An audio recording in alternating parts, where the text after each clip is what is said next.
It's Macy back at Macy's Reading Corner with I Survived the Titanic, 1912 by Lauren Tarshis, illustrated by Scott Dawson. Chapter 4. Phoebe wasn't taking any chances with George.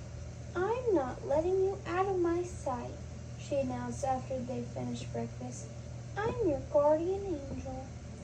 "I didn't know angels wore spectacles," he said, tugging on one of Phoebe's curls.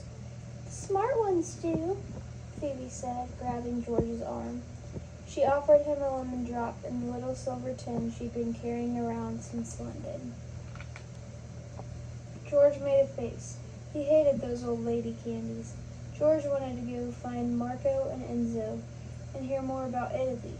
He wanted to ride the elevators up and down. Hardly any other ship in the world had elevators. Better yet, he wanted to find Mr. Andrews, the ship's designer. When Mr. Andrews had stopped by their table at dinner the first night, George thought he was just another boring millionaire coming over to kiss Aunt Daisy's hand. But Mr. Andrews was different. "You built the Titanic?" said George. Mr. Andrews smiled. "Not by myself. It took thousands of men to build her. But I did design her, that's true." He invited George and Phoebe to come with him to the first class writing room. He unrolled the ship's blueprints across a long, polished table, and it was like looking at the skeleton of a giant beast. "She's the biggest moving object ever built," Mr. Andrews explained. 11 stories tall, 45,000 tons of steel, and longer than 44 city blocks. "Our aunt says nothing bad can happen to this ship," Phoebe said. "People say it's unsinkable." "No ship is safer," Mr. Andrews said. "That is certainly true." "What if the Titanic was hit by a meteor?" said Phoebe, whose latest obsession was outer space. She was determined to see a shooting star before they docked in New York. Mr. Andrews didn't laugh or roll his eyes like Mr. Landers when Phoebe asked her questions.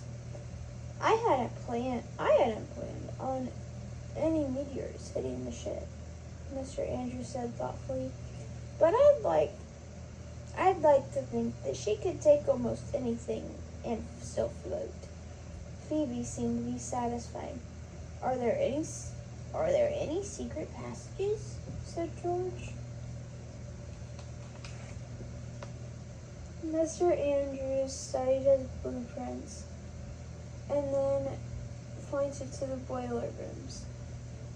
There are escape ladders," he said.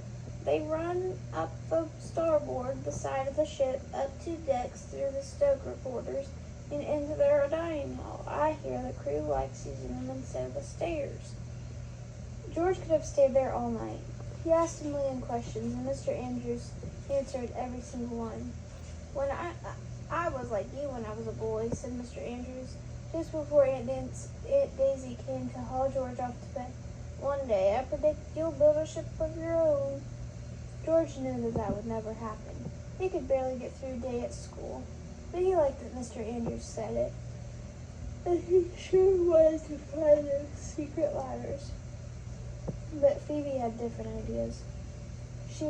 She dragged George to the first-class library so she could check out a book on Halley's Comet. Then she took him on a walk on the boat deck. He felt like a dog. "Strange," Phoebe said, looking at the lifeboats that hung just off the deck. There are only 16 boats. That's not nearly enough for everyone." "The ship's unsinkable," George said. "So, do we really need lifeboats at all?" Phoebe stared up the boats and shrugged. "I guess you're right," she said, and then she announced that it was time to see how many ladies were wearing hats with blue feathers. George groaned. This would be the most boring day of his life, but at least nobody was yelling at him.